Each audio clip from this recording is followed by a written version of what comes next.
is primarily an invention of necessity to protect us from the elements.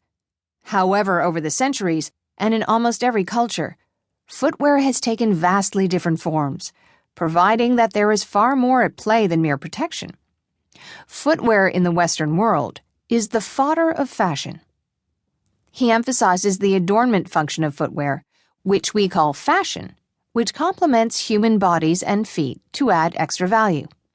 We will see in various academic studies all types of shoes that possess more than practical functions. This chapter examines academic research on footwear to understand the social and cultural meanings and categories attached to different types of footwear. It traces the history of footwear to understand why and when human beings start to wear something on their feet. And it explores what footwear symbolizes in various cultural contexts at various time periods in history. By reviewing the literature on footwear studies, we can see whether some of the conceptual analysis of footwear can be applied later to sneaker studies or not. It will help us gain further insight into sneakers and to see where it can be placed. The socio-cultural significance of footwear. Human beings have been covering their feet and wearing some form of footwear for centuries.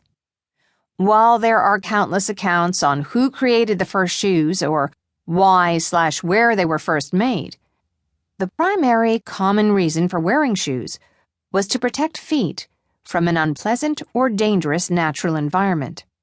For instance, an American sailor's shoe in the 19th century was made out of hemp cord because it provided traction even when it was wet, and double rubber-walled insulated boots were made for the U.S. military personnel to protect feet from extreme cold.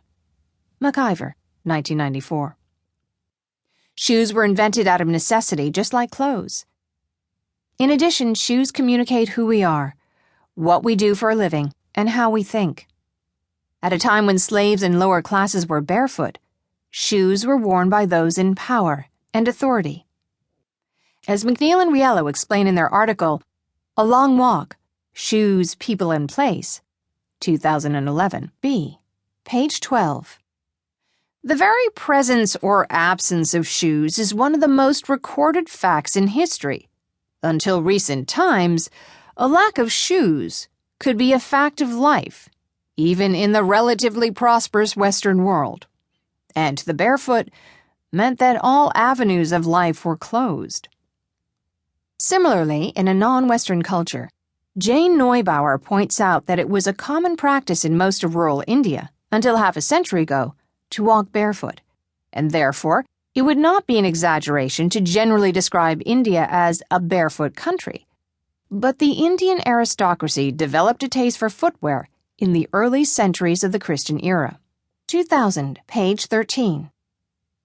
As Edna Nashon, in her article Jews in Shoes, writes, 2008, page 15, shoes function as metonyms for personhood and as markers of identity both by choice and coercion.